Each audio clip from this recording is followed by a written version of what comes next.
श्रावण मास शुक्ल पक्ष की चतुर्दशी पर शनिवार को शिवालयों में भगवान शिव के रुद्रपाठ और सहस्त्रधारा के आयोजन संपन्न हुए। तोपदड़ा शिक्षा कार्यालय परिसर स्थित शारदेश्वर महादेव मंदिर पर भारद्वाज परिवार की ओर से हर साल की तरह इस साल भी भगवान शिव को रिझाने के लिए सहस्त्रधारा का आयोजन किया गया। पंडित पुरोहितों के आचार्यत्व में रुद्रपाठ के बीच भगवान भोले को जलधारा से स्नान कराया गया। दोपहर से शाम तक चली जलधारा के पश्चात शिव परिवार का आकर्षक श्रृंगार कर महाआरती की गई। तत्पश्चात श्रद्धालुओं को प्रसादी ग्रहण कराई गई। इस मौके पर बड़ी संख्या में श्रद्धालु भक्त मौजूद रहे। भारद्वाज परिवार के सभी सदस्य यहाँ उत्साहपूर्वक भाग ले रहे हैं। महिला, पुरुष, बच्चे, बुजुर्ग सभी ने उत्साहपूर्वक रुद्राभिषेक के साथ यहाँ महादेव जी के जलधारा की है। सुबह देवताओं का आह्वान और पूजन के पश्चात यहाँ जब सहस्त्रधारा शुरू हुई तो बहुत उल्लासमय वातावरण था और सभी का एक ही मंतव्य है इस सहस्त्रधारा का आयोजन करने का कि प्रदेश में और इस शहर में आमूलचूल शांति हो, सुख समृद्धि हो और बरसात, अच्छी बरसात हो, खेत खलियान हरे रहें। इसी तरह पहाड़गंज दयानंद सरस्वती मुक्तिधाम के पीछे सीताराम बाबा की बगीचे में जय महाकाल सेवा संस्थान क्लब और स्थानीय नागरिकों की ओर से सहस्त्रधारा का आयोजन किया गया। कार्यक्रम में पंडित पुरोहितों के द्वारा रुद्रपाठ के बीच महिला पुरुष भक्तों ने भगवान शिव को जलधारा से स्नान कराकर अच्छी बारिश और रियो ओलंपिक्स में भारत को ज्यादा से ज्यादा स्वर्ण पदक मिले इसकी कामना की। शाम को भगवान शिव का नयनाभिराम श्रृंगार कर आरती की गई। तत्पश्चात सैकड़ों लोगों ने भोजन प्रसादी ग्रहण की। इस अवसर पर लव शर्मा, राजीव शर्मा, अटल शर्मा, सूरज चंदेल, मोहन विश्वकर्मा, हरजीत शर्मा, अंकित कश्यप, अमित विश्वकर्मा सहित कई युवाओं का सराहनीय सहयोग रहा।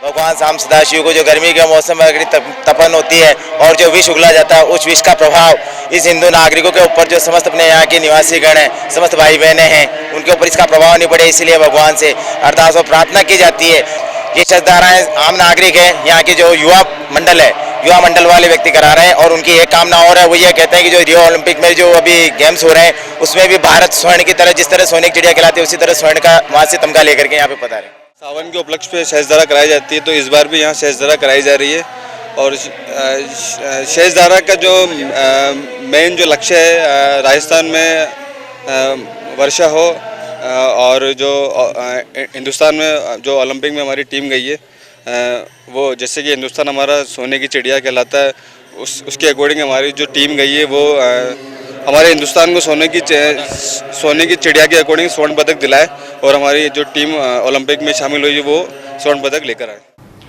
दशकों पूर्व हिंदू समाज से अलग हुए चीता महरात और रावत समाज के सैकड़ों लोगों ने शनिवार को पुष्कर सरोवर की पूजा अर्चना कर अपने पूर्वजों के बताए हुए मार्ग पर चलने का संकल्प लिया।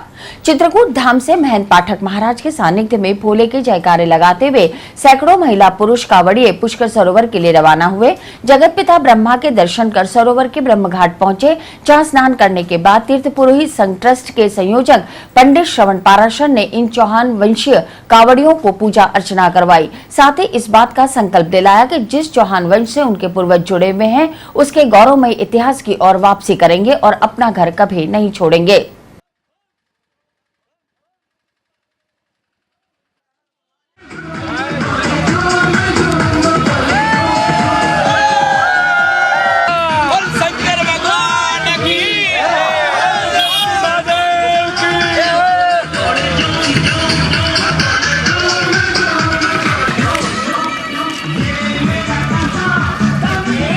चलते रहो।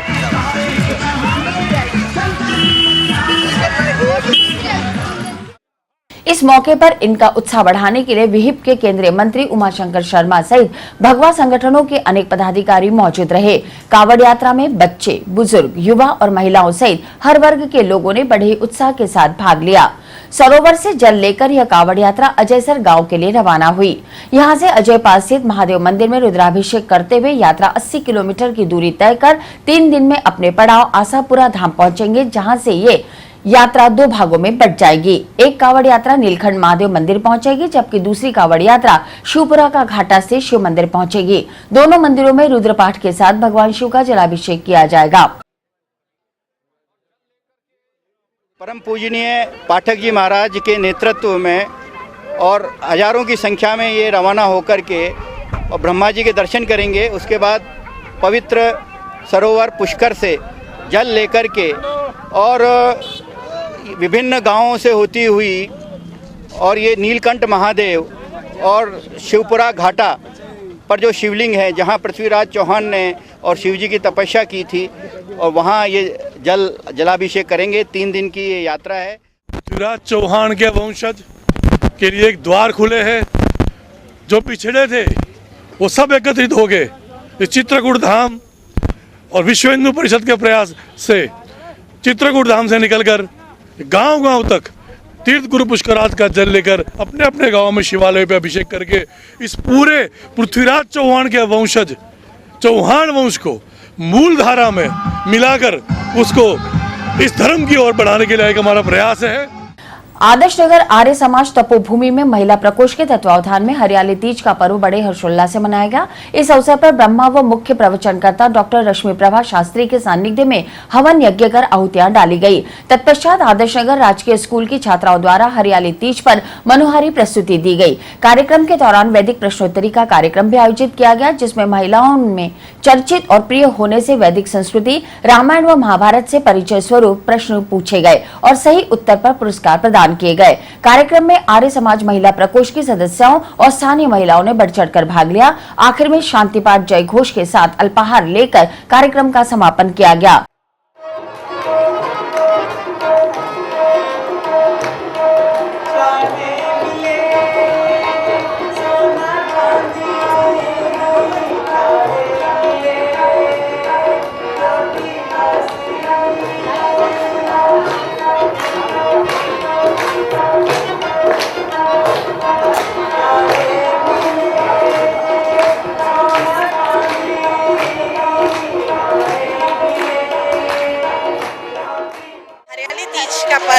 आर्य समाज आदर्श नगर महिला प्रकोष्ठ की ओर से प्रतिवर्ष की भांति बड़े धूमधाम और उल्लास के साथ मनाया जा रहा है।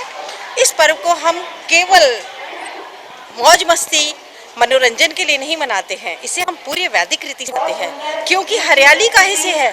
वर्षा से, और वर्षा होती यज्ञ से, और यज्ञ होने पर ही बारिश होती है।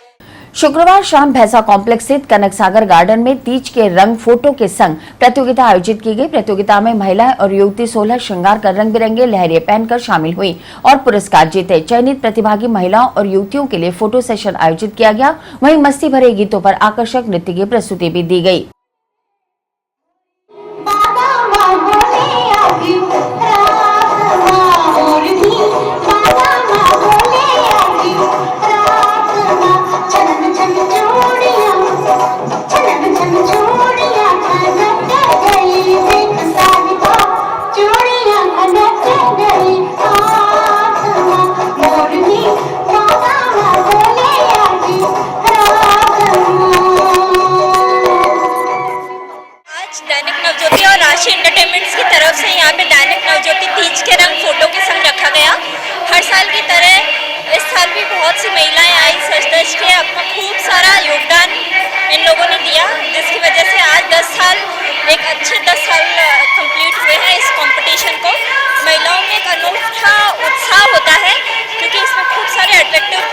होते हैं। खूब सारी महिलाएं जो हाउस